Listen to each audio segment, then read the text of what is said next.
अस्सलामुअलैकुम गाइस, उम्मीद करती हूँ कि आप सब खैरियत से होंगे। अल्हम्दुलिल्लाह हम सब ठीक है। अल्लाह ताला से दुआ है, अल्लाह ताला हमें दुनिया व आखिरत की दोनों जहां की कामयाबी नसीब अता फरमाए। आमीन सुम्मा आमीन। ये रोज़े की बहुत ज़्यादा फजीलत है। अल्लाह ताला हमारे अगले साल के, पिछले साल के, 2 साल के गुनाहों को माफ़ फरमाते। इसीलिए जब भी हमें ऐसा मौका मिले तो हमें रोज़ा रख लेना चाहिए और अल्लाह ताला को राज़ी कर लेना चाहिए। और यहाँ पे है ना बिल्कुल भी टाइम नहीं था, 6:30 हो रहे थे और यहाँ पे 6:54 को यहाँ सहरन था। तो मेरे को यही ज़हन में आया कि जो मेरे साथ हो रहा है ऐसा किसी के साथ ना हो, क्योंकि हम अक्सर ऐसा करते हैं कि कामों में इतनी मसरूफ़ हो जाते हैं कि हम दुआएं नहीं करते। और रोज़े का अहम मकसद ये है कि हम दुआएं मांगे, अल्लाह ताला को राज़ी करें, अल्लाह ताला से मांगे जो हमारी हाजत है, अल्लाह ताला को बोले और अल्लाह ताला पूरा करेंगे इंशाअल्लाह।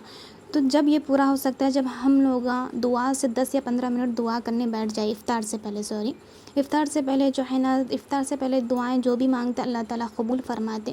क्योंकि हम सारा दिन भूखे रहते हैं और इस वक्त जो है ना इफ़्तार के टाइम हमारे सामने हर चीज़ रखी हुई रहती है खाने के लिए, फिर भी हम क्या करते, सब्र करते उस पर और दुआएं मांगते। तो अल्लाह ताला को ये अदा बहुत पसंद आती, इसलिए अल्लाह ताला उस वक्त जो भी दुआएं मांगे वो दुआएं कबूल करते। तो हमें कामों में, अक्सर ख़वातीन इतना मसरूफ़ रहते हैं कामों में, इफ़्तारी में, कि हम दुआएं नहीं मांगते। देखा जाए तो दुआ ही अहम है। इसकी है ना एक बेहतरीन मिसाल ये दी गई कि जब इंसान सारा दिन मज़दूरी करता, मज़दूरी करने के बाद जब उसकी मज़दूरी ख़त्म होती तो वो एक उजरत मांगता कि मैं जो मज़दूरी करा उसकी मुझे रक़म दो। तो हमारी भी यही हाल है कि हम सारा दिन मेहनत करें, यानी कि रोज़ा रहे और अल्लाह ताला से दुआएं मांगना है ताकि अल्लाह ताला वो दुआएं कबूल करे। तो अल्लाह ताला से हमें मांगना है, जैसे कि हम मेहनत तो कर ली है मगर अल्लाह ताला से मेहनत की उजरत ही नहीं मांग रहे तो क्या फ़ायदा। तो इसीलिए हमें चाहिए कि ज़्यादा से ज़्यादा दुआएं मांगे, ये पकवानों में, ये कामों में अपने वक्त को बिल्कुल भी ज़ाया नहीं करे, बल्कि दुआ में ज़्यादा से ज़्यादा फ़ोकस करें। मैं जब भी अल्लाह ताला से दुआ मांगती, जब भी मैं मेरा हाथ उठाती हूँ तो मेरे ज़हन में ये बात आती कि अल्लाह ताला 70 माओं से भी ज़्यादा मोहब्बत करने वाले हैं। जब ये ज़हन में मेरी बात आ गई तो मेरी कोई ख्वाहिश अधूरी नहीं रहती। अगर कोई ख्वाहिश अधूरी भी रह गई ना तो मैं ये सोच लेती हूँ कि अल्लाह ताला ये मेरे लिए बेहतर नहीं होगा, तभी अल्लाह ताला मुझे वो चीज़ से नहीं नवाज़ रहे। तो इसीलिए हमारे ज़हनों में, हमारे दिलों में ये रहना बहुत ज़रूरी है कि अल्लाह ताला हमसे 70 माओं से भी ज़्यादा प्यार करने वाले है। जब अपनी ख़ुद की अम्मी के सामने अगर हम ज़िद करें कि अम्मी मुझे ये चीज़ चाहिए, तो अम्मी बोले नहीं हम ये नहीं दिला सकते, तो फिर भी हमारी ज़िद के आगे वो मजबूर हो जाते। तो जब अपने एक माँ को हम मनाने का हुनर हमें आ सकता है तो वो 70 माओं से भी ज़्यादा प्यार करने वाले अल्लाह मियाँ है, तो हमें उन्हें भी मनाने का हुनर आना चाहिए, है ना। तो यहाँ पे जो है ना सबसे अहम और पॉइंट की बात ये थी कि इफ़्तार से पहले हमें दुआएं मांगना चाहिए, 10 या 15 मिनट के लिए बैठ जाना चाहिए।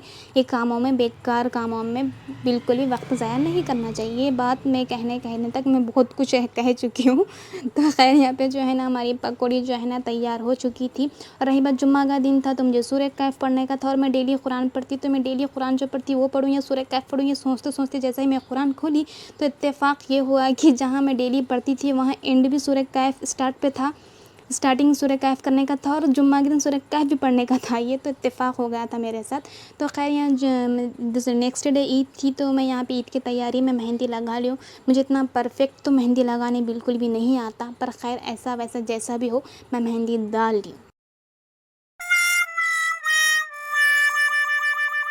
तो ये देखिए मेरा मेहंदी इस तरह से चढ़ चुकी है। मैं इतना अच्छी तो नहीं लग रही है मेहंदी, मगर जब कलर आने के बाद है ना ज़बरदस्त लगती।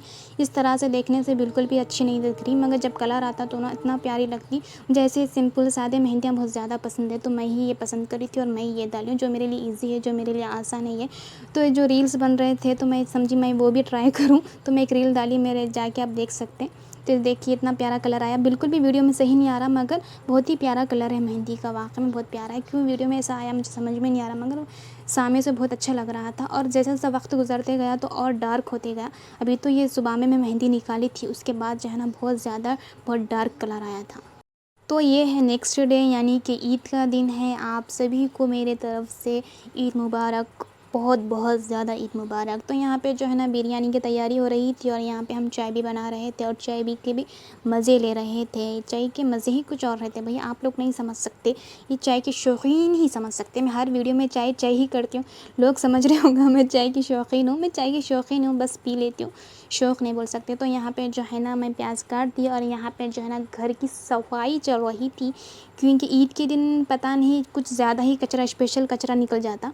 तो यहाँ पे पूरा घर साफ़ करती हूँ और यहाँ पे जो है ना बिरयानी की जो है ना अखनी तैयार हो चुकी है। तो आज की जो बिरयानी है ना भाभी बना रहे थे।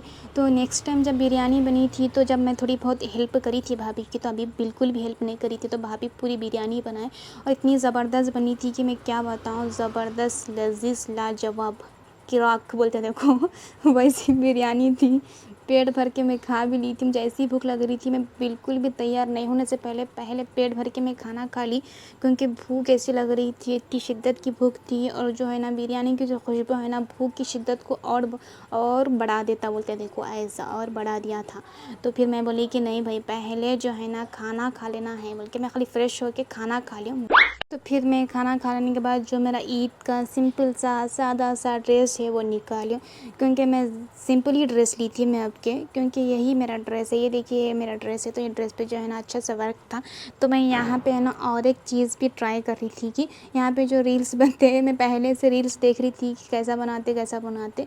तो मैं फाइनली वो रील्स बनाने में लग गई थी। ये देखिए रील, और मैं अपने वीडियो में शॉर्ट वीडियो में ये रील्स डाली हूँ। अगर आप नहीं देखे तो जाके देख सकते हैं। ये देखिए फाइनल रिज़ल्ट इस तरह से था। इस तरह से मैं रील बनाई, बहुत ही प्यारी बनी। तो यहाँ पे देखिए हमारी जो है ना बिरयानी है, ये बिरयानी वीडियो में क्योंकि हमेशा ख़राब ही आती मगर टेस्ट लाजवाब रहता। तो यहाँ पे देखिए मैं तैयार हो चुकी। तैयार होने के बाद मैं ऐसा फ़ोटो ले रही थी तो मेरी जो वॉच है निकल गई। कैसा निकल गई, मेरे को इतनी हँसी आई, वॉच निकल गई। एक तो ये वॉच निकल गई हाथ में से खुद ब खुद, और एक तो हाईलाइट जोक हो गया मेरे साथ। जब मैं वीडियो बना रही थी तो मैं चूड़ियाँ पहनी थी। तो ये चूड़ियाँ में ना है ना एक बारीक गोट है। ये बारीक गोट जो है ना कभी बीच में चले जा रहा, कभी लास्ट चले जा रहा। तो मैं समझ ही नहीं पा रही कि बीच में कभी लास्ट में ऐसा क्यों नज़र आ रहा है। ये देखिए यहाँ पे ये जो वाइट कलर का जो है ना वो स्टोन्स वाला, ये जो है ना बीच में चले गया, कभी लास्ट चले जा रहा। ये रीज़न क्या है, बल्कि जब मैं उस हाथ लगाई तो ये जो साइज़ है ना मेरे से बहुत ज़्यादा बड़ा है। तो ये नॉर्मली निकल जा रहा है। इस चीज़ पे मैं गौर ही नहीं करी। जब मैं बाद में गौर करी तो मेरी हंसी के तो पर लग गए पर। तो फिर मैं मम्मी को बोली, मम्मी ऐसा हुआ जी, मम्मी मैं वीडियो बना रही थी, ऐसा बार बार ये गोट बीच में आ रहा था, कई बार अब समझ में आया बोलता। फिर मम्मी भी बहुत हंसे। तो मैं यहाँ पे एक रील बनाई। मैं आप जो है ना मेरे शॉर्ट्स वीडियो में जाके देख सकते, बहुत ही प्यारी रील्स बनी। अगर नहीं देखे तो आप जाके प्लीज़ देखिए। और यहाँ पे जो ना माई मम्मी दोनों यहाँ पे बैठे, और मम्मी का ये कलर, मेरा ये कलर का ड्रेस था। तो यहाँ पे ज़ोहर की टाइम हो गया था, तो मैं ज़ोहर की नमाज़ पढ़ ले रही हूँ। तो न कुछ भी हो, नमाज़ बिल्कुल भी नहीं छोड़ना चाहिए, हमें नमाज़ वक्त पे पढ़ लेना चाहिए। तो यहाँ पे जो है ना चाहे कितनी मसरूफ़ क्यों ना, नमाज़ फ़र्ज़ है और बिल्कुल भी ज़ाया नहीं करें। तो यहाँ पे हमारी ईद ऐसी गुज़री, आप लोगों की कैसी गुज़री प्लीज़ बताइए। प्लीज़ मेरे इस वीडियो को लाइक करें, सब्सक्राइब करें एंड शेयर करें। अल्लाह हाफ़िज़।